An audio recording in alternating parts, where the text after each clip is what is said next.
Sa Caloocan, arestado naman ang dalawang lalaki matapos mahulihan ng 3 sachet ng shabu. Kilala raw tulak kang isa sa kanila habang ang isa naman ay dati na ring nasangkot sa ilegal na droga. Pero todo tanggi ang dalawa na sa kanila ang nasamsam na umano'y shabu. Balitang hatid ni Victoria Tulad. Pero hindi naman mo sabihin na lalagyan na kami ng ganun. Di ba kawawa naman kami? Paano kami mapagbago niyan? Kaya Johnny, ko naman alam naman yan eh. Wala namang ganun sana.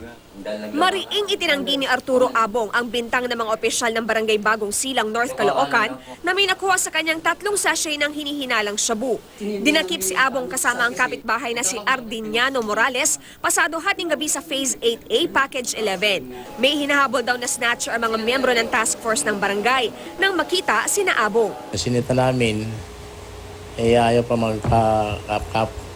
So, nag-gawa ng mga task force ko, yun, nakuha sa kanila yun, 3 sachet na illegal na shabu.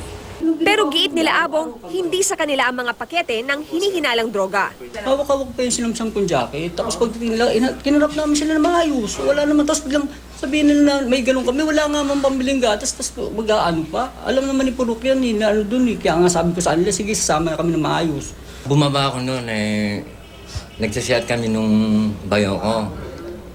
Ngayon, dumayasa ako. Wala pa bang, nagsibonding, yung tax force. Wala pa nga akong dumaan. Eh, nandun ako sa Patokin Creek. Nakaganon ako, katayo ko. Kakwentuhan ko to. Dati na raw na inquest si Abong dahil sa possession of illegal drugs. Noong nakarang taon, na-encounter din namin to doon din sa Phase 8. Galing ng Bulacan, kumuha ng shabu. Kaya lang, naitapon niya ng shabu. Hindi namin nakuha sa kanyang katawan. So, nangyari, may inquest, naglapse ang oras. Si Morales naman walang record pero kilala ng mga residente na tulak.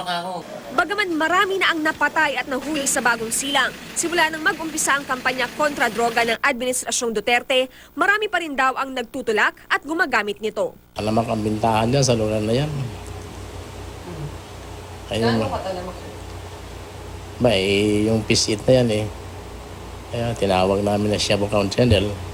Bawat bloke parang may naglalako ng shabu. Victoria Tulad, GMA News.